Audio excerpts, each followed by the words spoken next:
depth as you want to go, as depth as I can, of course. I feel like I have a pretty good understanding on the radar, so absolutely.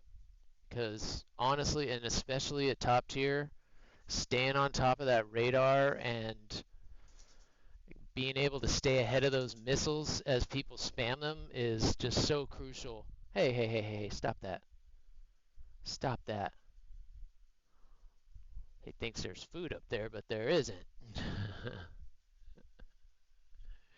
Don't stop me now. Stop it. Stop it, you little booger. You're so spoiled. And yeah, let me get down to this. Yeah, thanks for that, Lurk Bears. Hope you are feeling better, man. That's such a tough thing to kick when you have the stomach flu like that, as you just can't get the things in that you need to get better. So, certainly in my thoughts, buddy. That's why they call us Mr. Fahrenheit. You don't have to be this way. You don't have to be fast. When your sole existence is to be able to fly into, yeah, and this thing can deliver ordnance like it's nobody's business. If you enjoy spamming, this is definitely the plane for you. It's normally not my favorite kind of tactic, but it is kind of working. And you have so many missiles you can essentially give every target to. And again, don't just shoot 2 missiles at them, but give them something to think about. Give them one high, one low. Oh, come on. Why does it keep doing that? It keeps wanting to go to the farthest target away when it should be cycling to the closest. Like that. 200 degrees, that's why we call us Mr. Fahrenheit. What you want to aim for at top tier is that little green donut, which we're dead as fuck right now. When you guys are firing your missiles, that little green donut, that's your lead point for your missiles. And when you get close, you can use that as the lead point for your gun as well. That's what that little donut is. Oh, you're a spoiled puppy dog. Yes, you are. You got something in your beard, buddy. You got something in your beard. You bearded wonder. You bearded wonder. The sky, 200 degrees, that's why they call us Mr. Fahrenheit. And that's exactly what happened to me right there, guys. We got, not paying attention, kind of chitty-chatting with you guys, and you get behind all those missiles. Suddenly you don't know where they're coming from. You're not sure who fired them. Staying ahead of it with the radar is pretty key. That guy's about to rip his wings off. Get this fool. I think that was the guy that got me right there. Nice job. Great dodge. Yeah, so far the Super Hornet, pretty limited with its speed, and it's becoming a problem because you can't notch micas, and you can't get away from them. You can't run from the Russian missiles, and you can't notch them, basically, because of that slow speed. So you either need to take it high and kind of BVR with Charlies and Bravos, or take it kind of high and then use that height to dive, because it will accelerate in a dive, and then we're going to see once we max out performance if we can start notching some missiles that way. Because right now, even in full afterburner, as soon as you start to go into a turn to notch, you slow down so much that it just reacquires you. And yeah, I don't think a lot of people know that the old Hornet's called a Rhino. Does anybody know why? 1,000 force essence points for anybody who knows why the Hornet is called the Rhino, or nicknamed the Rhino. And Huggies, you don't count. You get 1,000 points just for knowing that. And Centura, we can taste. Pop quiz for anybody who was paying attention yesterday. Why in the world does this plane have 5 drop tanks? Does anybody know? Who knows? Who knows why this plane has 5 drop tanks? I'll give you a hint. It's not for itself.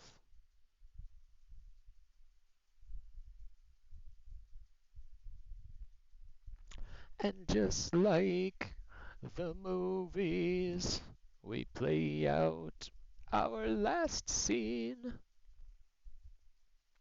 Oh, you're a spoiled doggo. I guess I do need to tilt the camera down just a little bit more. So the guys that have been here for a while, what do you guys think? Should I leave the camera up high like that? Or should I bring it back down? I was honestly surprised how many people kind of noticed it, like right away. I can definitely still tilt it forward a little bit more so you guys can actually see Ollie because he's sitting right on my lap right now. Usually you guys can see him better when it's lower, but he'll get his own camera eventually. That's a good question. That's a really good question. Now, in real life, yes, and they can be used as a heat decoy. That was actually done in a movie. What movie was that? What movie was that where they dropped their tanks? It was snowy and they were flying an F-18. Owen Wilson behind enemy lines. Behind enemy lines, there is a scene. It's right at the beginning of the movie, actually, and they use their drop tanks as a heat decoy. And I don't know if they would blow up on contact like that. They might still need some kind of an incendiary source, but likely, if they were full and you were going fast enough, probably. They probably would detonate. But that's not why. The larger bottom tank can be replaced with the buddy store. That's it. If there's ever an emergency situation or if there's just a situation where a refueler isn't practical, then they can assign one of them and they get fitted with the air refueling system, and then they can fly along with all that extra gas and refuel everyone else around them, and then just increase the range by, what was it, like 5,000 kilometers or something like that? It's pretty ridiculous. And I want to say it's one of the only fighters that can do that. But pretty sick. I thought that was a nice little nod that Gaijin gave, like completely useless really in the game, but it looks cool. I'm sure everybody's going to wonder, why the hell does this thing have 5 drop tanks? It's just kind of a nod to one of its odd capabilities, that it can actually go up and play air refueler for pretty much the whole flight. Pretty cool, pretty cool. And the Rhino, if you guys will notice, there's a really big radio antenna. You guys can see it sticking up there, and from the front, there's oh shit, another one. Got lucky there. Actually, it's not this one. I think it's the D. Is it the D model? It's one of the models has a huge fin-like radio antenna that's on the front. It looks like a rhino horn. And it does. Kind of looks like a rhino. So a lot of the Navy guys nickname it the Rhino. I forget what antenna that is, but it's one of the antennas and it's huge. Kind of like that one, and it looks out of place. It like sticks up and looks funny. Yep. All these missiles, and I can't shoot at any of these guys right now. That guy maybe.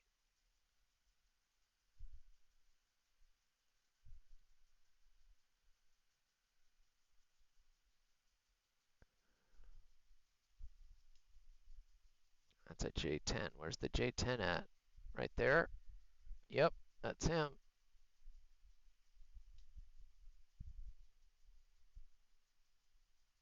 Ooh, that was close.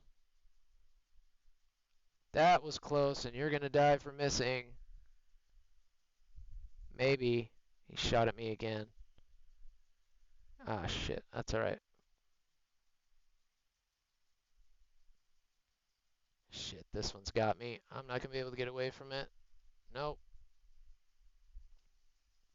Oh, of course I get critically damaged. Dang it. Those PL-12s are flipping mean. That was mean. He bullied me. He bullied me. And yeah, I'm sure it comes from more than one place, but typically it's because of that stupid antenna that sticks up there. Distinguish between, yeah, that too. Because again, this plane, it is not just an upgraded version of the Legacy Hornet. It is a completely different airplane. Not necessarily designed from the ground up kind of thing, but it's not like they just took legacy airframes and retrofitted them with stuff. I mean, this is a whole new plane. Everything about it is different. And it is a lot. I mean, 20% bigger is a lot. There are some comparisons out there where you can see the difference in that Cobra neck that it has. And it is, I mean, enormous compared to the Legacy Hornet. Kind of like the difference with the new Gripen, really. The new Gripen is very similar as far as the upgraded versions, and the differences between the two are very close. Look who else snuck in here, old Biggles. And what's up, Savage? What's up, man? Good day. Thank you for the Semper Lurk. We was lurking you the other night as well. Love seeing the Marine buddies pop in here. We got Sicario lurking as well. Thank you. Have a great day, man. Thursday, the weekend slide starts. Get that work done, bud. I'm sure he's got lots of busy holiday stuff to do too, man. Thank you. We're lurking while we're working. God, that's so funny. It's so funny how Marines are so like-minded. I can say that all the time. Lurking and working. Lurking and working. Say it all the time. Oh, look, it randomly landed on our little Christmas song in the morning. This is what we play while we read our Advent calendar in the morning. For those that just tune in, every morning when I start at 4 a.m. West Coast time, my late grandmother got me an Advent calendar a few years ago, and it's a Marvel Advent calendar, and it's got different stories that you read every day.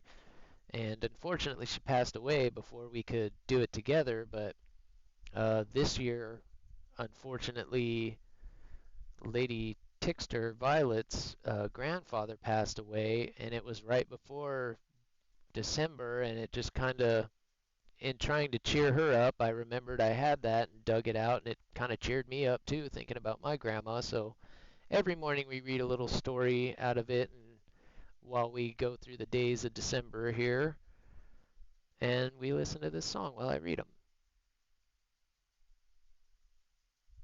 So if you guys want to check those out, they'll be on the VODs. I will preface it with the age range on the writing is certainly meant for like a toddler. It's definitely a little low on the IQ range. A lot of origin stories and stuff like that, but the artwork is really good. I'll show you guys when the game's over.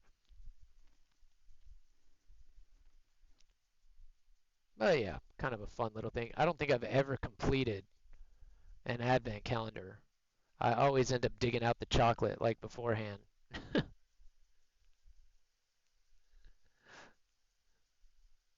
Oh, forget it. Christmas is only a week away.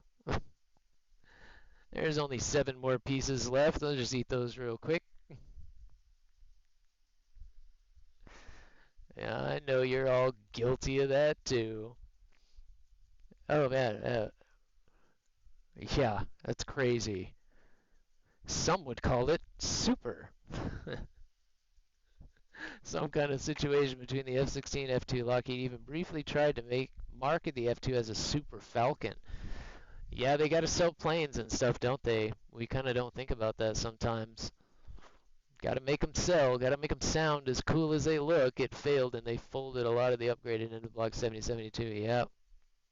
From what I understand, the F2 is pretty much just a test bed anyway, which is why the US never really used it. They were trying to upgrade the